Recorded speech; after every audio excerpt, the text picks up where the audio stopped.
Subscribe करें इस YouTube channel को, प्रेस करें बेल आइकन को फ्री में वीडियो पाने के लिए। वेलकम स्टूडेंट्स, ये forces and laws of motion का पार्ट 2 है। अगर आप इसके पहले पार्ट 1 नहीं देखे हैं और देखना भी चाहते हैं तो ऊपर आई बटन पर क्लिक करके उसको देख सकते हैं। ठीक, आज के इस पार्ट 2 में मैं डिस्कस करूंगा कि थर्ड लॉ ऑफ मोशन क्या है। हालांकि बहुत ही सिंपल है, लेकिन लॉ ऑफ मोशन तो सिंपल है, लेकिन उससे रिलेटेड जो इम्पॉर्टेंट बातें हैं वो मैं 3-4 बातें बताऊंगा जो इम्पॉर्टेंट हैं। ठीक, उसके बाद मैं एक आपको क्वेश्चंस कराऊंगा, फिर उसके बाद फिर 2 क्वेश्चंस कराऊंगा जो एमयू जामिया या फिर अदर 11th क्लास के एंट्रेंस में या फिर डिप्लोमा एंड इंजीनियरिंग के एंट्रेंस में अच्छे क्वेश्चंस बनते हैं। उन सब क्वेश्चंस को आज मैं यहाँ पे कवर करूँगा। ठीक, तो simply third law of motion कहता है कि for every action there is equal and opposite reaction.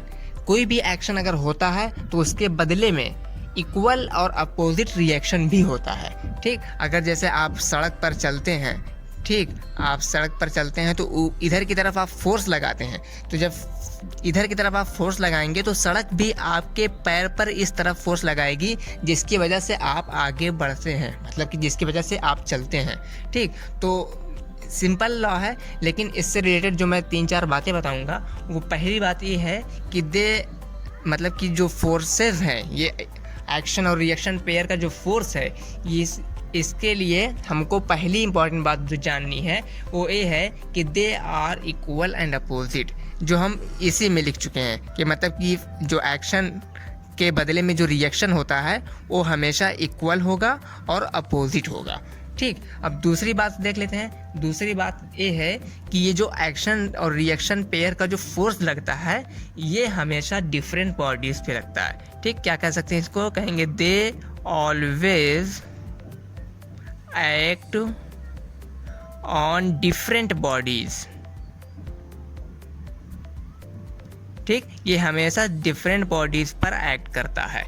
जैसे आप पैर से फोर्स लगा रहे थे सड़क पर और सड़क आपके पैर पे फोर्स लगा रही थी, मतलब कि एक बॉडी सड़क हुई और एक बॉडी आपका पैर हुआ। तो आप यहाँ पे देख सकते हैं कि दोनों फोर्सेस डिफरेंट बॉडीज़ पे लग रही हैं, एक सड़क पर और एक पैर पे। दूसरी बात है कि बोथ एक्ट साइमल्टेनियसली, मतलब कि दे एक्ट साइमल्टेनियसली। इसका मतलब समझ रहे हैं कि मतलब कि बोथ फोर्सेस, जो एक्शन रिएक्शन पेयर का जो फोर्स है वो दोनों साथ लगेंगे। मतलब कि जब आप पैर से ज़मीन पर फोर्स लगाएंगे तो ज़मीन आपके पैर पे तुरंत फोर्स लगाएगी। ठीक, ये साइमल्टेनियसली साथ साथ होगा। ये नहीं कि आप ज़मीन पर फोर्स लगाए, अब ज़मीन थोड़ा देर सोचेगी अरे यार फोर्स लगाना है कि नहीं, तब लगाएगी, नहीं, तुरंत। मतलब कि दे एक्ट साइमल्टेनियसली। ये जो एक्शन रिएक्शन पेयर का जो फोर्स होता है ये साइमल्टेनियस मतलब कि साथ साथ एक्ट करता है, साइमल्टेनियसली एक्ट करता है। ठीक, और तीसरी इंपॉर्टेंट बात कि angle between action and reaction pair forces, angle between action and reaction pair forces, ये जो एक्शन रिएक्शन पेयर का जो फोर्स लगता है इन दोनों के एंगल बीच का जो एंगल होगा वो हमेशा 180 डिग्री होगा। ठीक, देख रहेंगे कि आप फोर्स इधर लगा रहे हैं तो ये सड़क आपके पैर पे इधर लगा रही है, मतलब कि ये ओवरऑल जो एंगल बन रहा है ये 180 डिग्री का बन रहा है। ठीक, तो ये भी इम्पॉर्टेंट बात है। ये सब जो मैं लाइन या पॉइंट बता रहा हूँ ये सब और मतलब कि ऑप्शन बन के क्वेश्चन आ जाता है, इसलिए मैं इस पॉइंट को अच्छे से लिख रहा हूँ और डिस्कस भी कर रहा हूँ। ठीक, अब एक पॉइंट और बचा है और ये पॉइंट मेरे हिसाब से ज़्यादा इम्पॉर्टेंट है कि they never cancel each other. मतलब कि जो फोर्स इधर की तरफ लग रहा है और इधर की तरफ लग रहा है ये दोनों आपस में कैंसिल नहीं होंगे, बराबर तो हैं, अपोजिट तो हैं, कैंसिल हो जाना चाहिए, लेकिन कैंसिल नहीं होंगे। क्यों? क्योंकि ये दोनों डिफरेंट बॉडीज़ पे लग रहे हैं। कोई भी फोर्स अगर इक्वल है और डिफरेंट बॉडीज़ पे लग रहा है तब वो कैंसिल नहीं होगा। जैसे यहाँ पे आप देख सकते हैं कि they never cancel each other, ये दोनों आपस में कैंसिल नहीं हो सकते। अगर ये कैंसिल हो जाए तब आप आगे बढ़ ही नहीं सकते, मतलब कि आप सड़क पर तब चल ही नहीं सकते। ठीक, आपको सिर्फ इस केस में याद रखना है कि they never cancel each other, ये कभी आपस में कैंसिल नहीं हो सकते। ठीक, अब हम देख लेते हैं कि एक इम्पॉर्टेंट क्वेश्चन जिससे आपको तीनों लॉ अपने आप क्लियर हो जाएगा।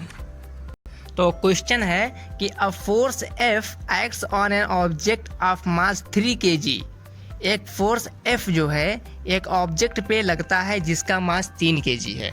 जब भी हम फिजिक्स में क्वेश्चन को पढ़ते हैं तो जितनी इन्फॉर्मेशन हम पढ़ते हैं उतनी इन्फॉर्मेशन को आप इमेज में पहले बना लिया करिए, तब क्वेश्चन आसान हो जाता है। ठीक, जिस तरीके से मैं इतना पढ़ा कि एक फोर्स F लगता है एक ऑब्जेक्ट पे और उस ऑब्जेक्ट का मास 3 kg है, तो मैं इतनी चीज़ें आपको इमेज बना के दिखाता हूँ। ठीक, एक ऑब्जेक्ट है, इसका मास 3 kg है और ये किसी सरफेस पे रखा हुआ है, इस पर फोर्स F लग रहा है, F। ठीक, इतनी बातें लिखी थी। A force F acts on an object of mass 3 kg moves with constant velocity। जब F फोर्स लगता है इस ऑब्जेक्ट पर, तब ये ऑब्जेक्ट मूव करता है कांस्टेंट वेलोसिटी से।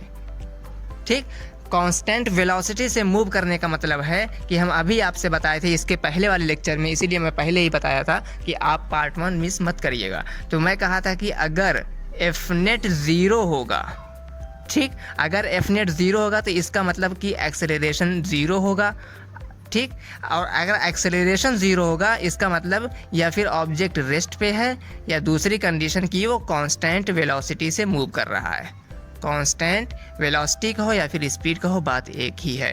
ठीक, अभी इस सिंपल क्वेश्चन में बात एक ही रहती है। ठीक, तो या फिर एक्सेलरेशन 0 है तो या फिर वो रेस्ट पे रहेगा, दूसरी कंडीशन कांस्टेंट वेलोसिटी पे रहेगा। तो ये ऑब्जेक्ट तो मूव कर रहा है और कांस्टेंट वेलोसिटी से, इसका मतलब कि इसका एक्सेलरेशन 0 है। ठीक, कांस्टेंट वेलोसिटी सुनते ही हमारे दिमाग में इसका एक्सेलरेशन 0 हो जाना चाहिए, मतलब कि इसका एक्सेलरेशन 0 है।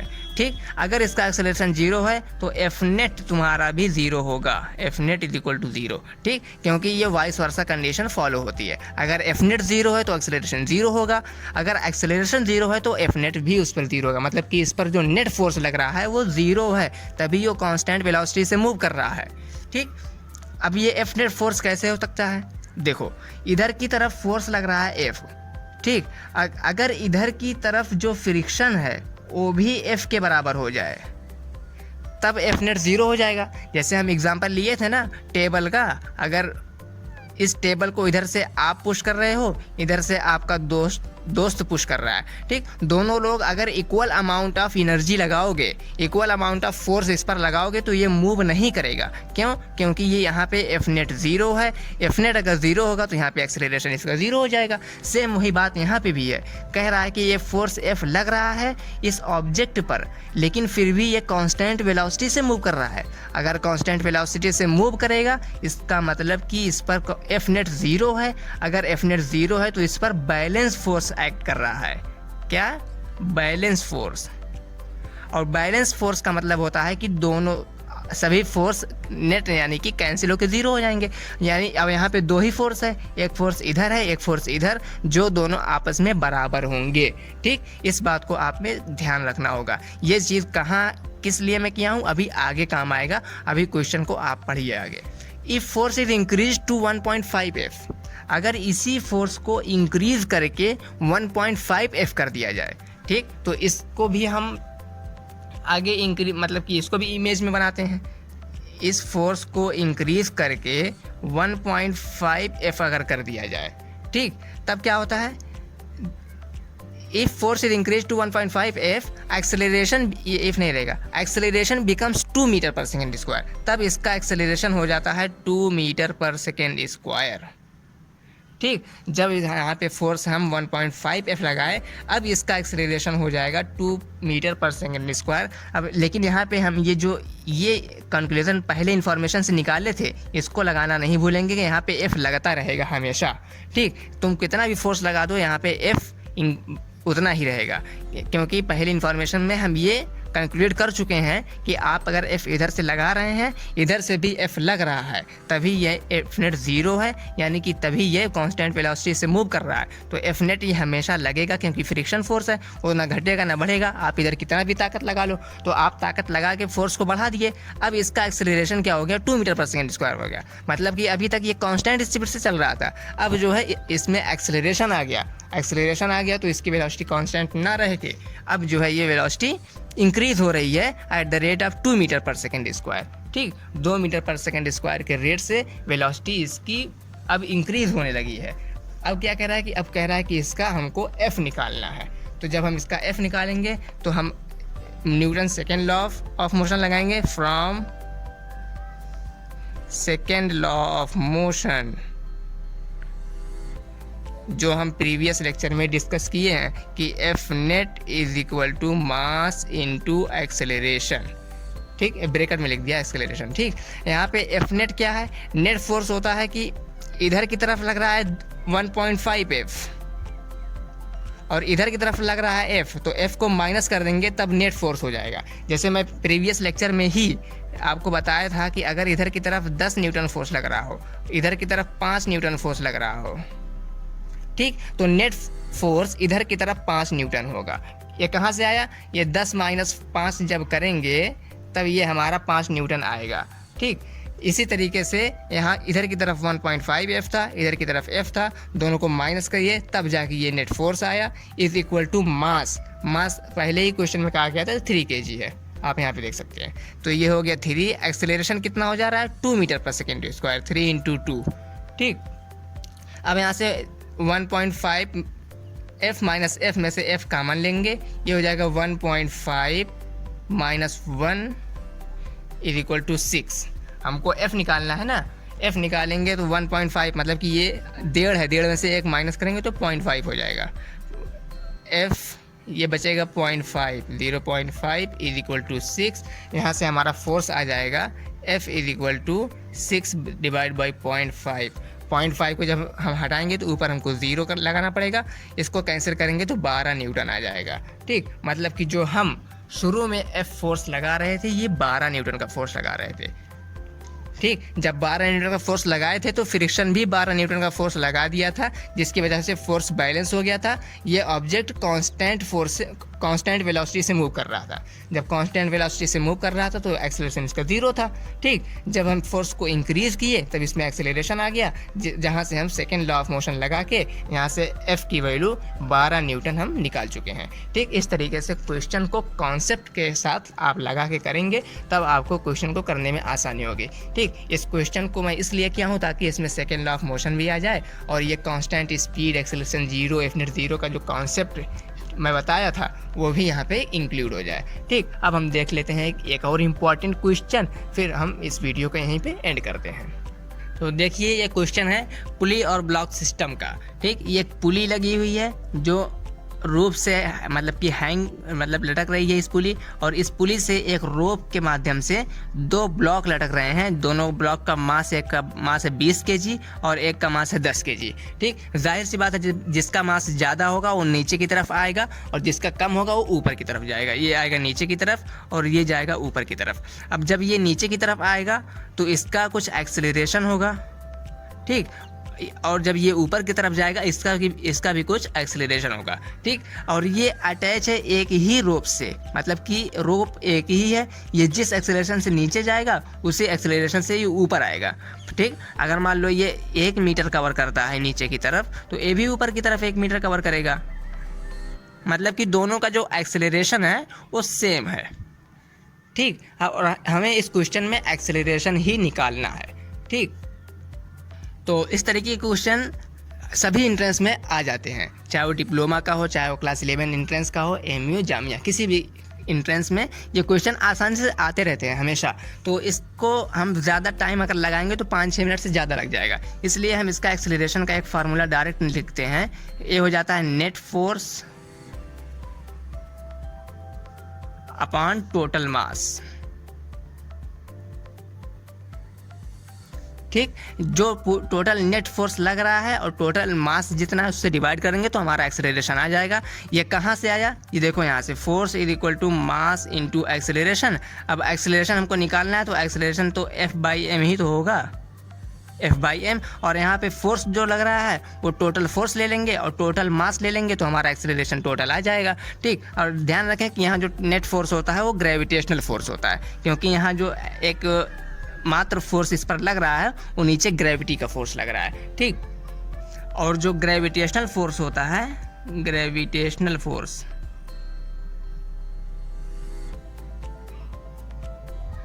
ये होता है mass into acceleration due to gravity. ठीक, यहाँ पे अगर मास इसका 20 kg है और जी की वैल्यू 10 ले लें तो ये 200 न्यूटन नीचे की तरफ लग रहा है इस पर। और ये जो ग्रेविटेशनल फोर्स है, हम 20 kg मास के लिए हम एक एग्जांपल लेके आपको दिखा दिए कि ग्रेविटेशनल फोर्स m/g से निकाला जाता है। सेम इसी तरह आप 10 kg मास भी निकाल सकते हैं, जैसे 10 kg मास हो गया, g की वैल्यू 10, ये आ जाएगा 100 न्यूटन।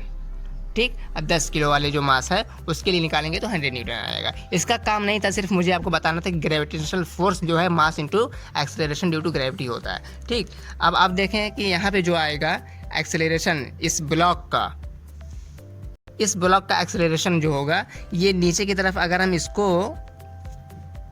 नेट फोर्स अगर देखें तो इस पर जो है 20 kg मास की वजह से नीचे लग रहा है 200 न्यूटन, तो ये हो जाएगा 200 माइनस, और इधर ऊपर नीचे की तरफ लग रहा है 100 न्यूटन, तो यहाँ से minus 100 Newton divide by total mass. इसका मास 20 kg, इसका मास 10 kg, दोनों को ऐड करेंगे 20 + 10 ये हो जाएगा 30।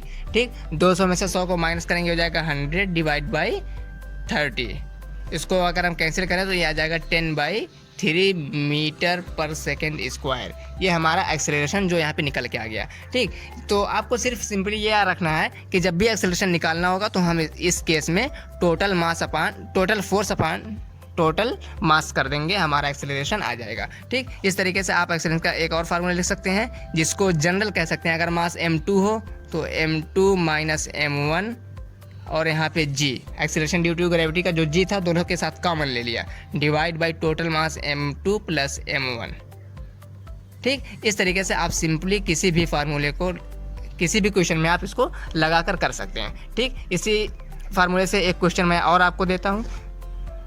तो दूसरा क्वेश्चन आप ये देख रहे होंगे, तो यहाँ पे एक्सेलरेशन निकालना है तो क्या करेंगे, m2 - m1। m2 हमेशा बड़ा होता है, मतलब कि 10 - 5, तो 10 - 5 और g की वैल्यू 10 रख लेंगे, अभी बाद में रखते हैं, डिवाइड बाई m1 + m2, 5 + 10 15। ये 10 में से 5 गए, 5 बचेगा, 10 की g की वैल्यू 10 डिवाइड बाई 10 × 5 = 15। ठीक, 5 × 5 5 × 15, ये भी acceleration 10/3 metre per second square आया। ठीक, इसका भी एक्सेलरेशन आया। तो इस तरीके से आप इस तरीके के क्वेश्चन को बहुत ही आसानी से सॉल्व कर सकते हैं इस फार्मूले को लगा के। ठीक, एक और स्टैंडर्ड क्वेश्चंस आते रहते हैं, मतलब कि ये क्वेश्चन इस तरीके से रहता है। अगर इस ब्लॉक पर इधर की तरफ F1 फोर्स लग रहा है और इस ब्लॉक पर इधर की तरफ F2 फोर्स लग रहा है, तो पूछ लिया जाता है कि force between mass m2 and m3। ठीक, इस तरीके के क्वेश्चंस आ जाते हैं। अब m2 और m3 मतलब कि इस बीच जो फोर्स लग रहा है वो फोर्स कितना है, आप इसको किस तरीके से निकालोगे। तो इस फोर्स को निकालने के लिए मैं आपको एक सबसे नंबर 1 की ट्रिक बताता हूँ, इसको बहुत आसानी से आप निकाल सकते हो। ठीक, जहाँ से भी जिस बीच आपसे फोर्स निकालने को कहा जाए, आप वहाँ पे तुरंत एक लाइन ड्रॉ कर लीजिए। लाइन मतलब कि ये जो कोई लाइन जो मैं ड्रा कर रहा हूँ, एक लाइन ड्रॉ कर दिया। अब जब लाइन ड्रा कर दिया, अब क्या करो, इधर का फोर्स जितना है और इसको मल्टीप्लाई करेंगे इसके अपोजिट वाले मास के साथ। जो लाइन ड्रॉ किए हैं, इधर की तरफ जो मास आया है इसको मल्टीप्लाई करेंगे F2 इंटू इसमें। ठीक, और इधर वाला जो फोर्स है इसको मल्टीप्लाई करेंगे इधर वाले में। ठीक, अभी देखो मैं करके दिखाता हूँ। तो ये जो फोर्स बिटवीन m2 और m3 मास के बीच का जो फोर्स होगा वो होगा इज इक्वल टू, मैं कहा कि पहले एक लाइन ड्रा करो, इस लाइन को ड्रा करने के बाद F2 फोर्स लिखो, F2 इंटू, अब इसके अपोजिट में जो मास है, मास क्या है, m1 और m2 है, तो m1 + m2। ठीक, अब क्या करोगे, यहाँ पे लगाओगे प्लस। ठीक, प्लस लगाने के बाद अब लिखोगे F1 इंटू इसके अपोजिट में जो मास है वो M3 प्लस M4। ठीक, ये इसको इतना करने के बाद divide by total mass M1 plus M2 plus M3, जितने भी मास होंगे उन सभी मासेस का सम नीचे लिख देंगे। ठीक, यहाँ से ये हमारा निकल के आ जाएगा कि फोर्स बिटवीन मास M2 और M3 कितना होगा। ठीक, ये इस आप ट्रिक को या फिर इसको फार्मूला कह लो, इसको जहन में रखिएगा। इस फार्मूले से मैं आपको एक क्वेश्चन करा देता हूँ जिससे आपको कॉन्सेप्ट क्लियर हो जाए। ठीक, अब देखो इस क्वेश्चन को देखो, अगर मान लो कि 3 मार्बल रखे हुए हैं, इस 3 मार्बल में एक का मास 2 kg है, एक का मास 3 kg है, एक का मास 4 kg है। अगर इधर की तरफ से एक फोर्स लगाया जा रहा है, ये है 9 न्यूटन का, मतलब कि 9 न्यूटन का फोर्स इधर से लगाया जा रहा है, और इधर से एक फोर्स लगाया जा रहा है वो है 18 न्यूटन का। ठीक, इधर से 18 न्यूटन का, इधर से 9 न्यूटन का फोर्स लगाया जा रहा है इन तीनों मार्बल पर। अब हमसे पूछा है कि फोर्स बिटवीन 3 एंड 4 क्या होगा। फोर्स बिटवीन 3 एंड 4, मैं सिंपल लिख रहा हूँ कि 3 एंड 4, मतलब कि मास 3 और मास 4 के बीच का फोर्स क्या होगा। तो मैंने अभी क्या ट्रिक बताई थी कि 3 और 4 पूछ रहा है, तो 3 और 4 के बीच में तुरंत आप एक लाइन ड्रॉ करोगे। एक लाइन ड्रॉ करते ही एक फोर्स लिखोगे, इधर का फोर्स लिखोगे जो है 18। ठीक, 18 फोर्स लिखने के बाद इसके अपोजिट में जितने मास हैं लाइन के इधर, उसका मल्टीप्लाई करोगे, मल्टीप्लाई होगा 18 इंटू 4। ठीक, ये हो जाएगा प्लस करने के बाद ही तुरंत लिखोगे जो फोर्स इधर बचा है 9। देखो इधर का फोर्स F1 लिख रहे हैं ना 9, इस फार्मूले से कंपेयर भी कर सकते हो इसको। 9 इंटू इधर के इस फोर्स के अपोजिट कितने फोर्स हैं, कितने मास हैं, 3 kg और 2 kg, तो 2 एंड 3 इन दोनों का ऐड कर देंगे। ठीक, जब इसको हम ऐड करेंगे और नीचे क्या लिखना है, नीचे लिखना है टोटल मास। तो टोटल मास हो जाएगा देखो 2 + 3 + 4। ठीक, तो इसको जब टोटल करोगे तो ये हो जाएगा 18 चौक के 72 प्लस 3 2 5 9 5 45 डिवाइड बाय 4 3 7 2 9। ठीक, इसको भी आप अगर फर्दर कैंसिल करते हो तो 5 2 7 7 4 11 117 डिवाइड बाई 9। तो 117 को 9 से जब आप डिवाइड करोगे तो ये क्वेश्चन सॉल्व होके आ जाएगा 13 9 117। तो अगर कोई पूछ रहा है कि फोर्स जो लग रहा है मास 3 और मास 4 के बीच में, ठीक, एक 4 kg का मास है, एक 3 kg का मास है, इन दोनों के बीच जो फोर्स लग रहा है वो 13 न्यूटन का फोर्स लग रहा है। ठीक, इस तरीके के स्टैंडर्ड क्वेश्चन हर एंट्रेंस में आ जाते हैं। तो मैं सभी 2-3 टाइप का क्वेश्चन कराया हूँ, आप इन क्वेश्चंस को ज़रूर प्रैक्टिस करें। और एक इम्पॉर्टेंट बात कि अगर आप प्रीवियस ईयर क्वेश्चन पेपर को देखना चाहते हैं, जो प्रीवियस ईयर AMU में आए हैं या जामिया में आए हैं, सभी क्वेश्चंस जो प्रीवियस ईयर के जो आप देखना चाहते हैं डिटेल में इसी तरीके से ट्रिक के साथ डिस्कस किए हुए हैं, वो आप डिस्क्रिप्शन में लिंक है, उस लिंक पे जाके क्लिक करके वहाँ पे देख सकते हैं। लिंक में मैं क्या लिखा हूँ कि important previous year questions for practice, इस तरीके से मैं डिस्क्रिप्शन में लिखा हूँ। आप वहाँ पे ज़रूर जाएं और उस लिंक पे क्लिक करके इसी तरीके के क्वेश्चंस को डिटेल में इसी चैप्टर के आए हुए क्वेश्चन को देखें। ठीक, तो आई होप कि आपको जो मैं क्वेश्चंस बताया हूँ ये ट्रिक हुई, या इसके पहले का जो क्वेश्चन था वो क्वेश्चन हुआ, और इसके पहले का भी एक क्वेश्चन जो पार्ट 1 पर बेस्ड था, अगर आप पार्ट 1 देखे होंगे तो आपको वो क्वेश्चन और अच्छे से समझ में आएगा। तो आई थिंक तीनों क्वेश्चंस आपके दिमाग में पूरा बैठ गए होंगे। अगर आपको समझ में आ गया है तो आप कमेंट में लिखिए डन। ठीक, ताकि मैं समझ सकूं कि आप मेरे पढ़ाए हुए इस लेक्चर से आप पढ़ रहे हैं। जब आप पढ़ेंगे तभी मुझे लगेगा कि हाँ मेरी जो मेहनत है वो कामयाब हो रही है। ठीक, इस तरीके से आप उस कमेंट में डन ज़रूर लिखें, जिससे मुझे पता चले कि आप लोग इसको 25 मिनट तक देखे हैं, मतलब कि एंड तक पढ़ रहे हैं। ठीक, तो डन लिखना मत भूलिएगा अगर आप ईमानदारी से पढ़े हैं तो एनीवे पढ़ाई करते रहें। All the very best.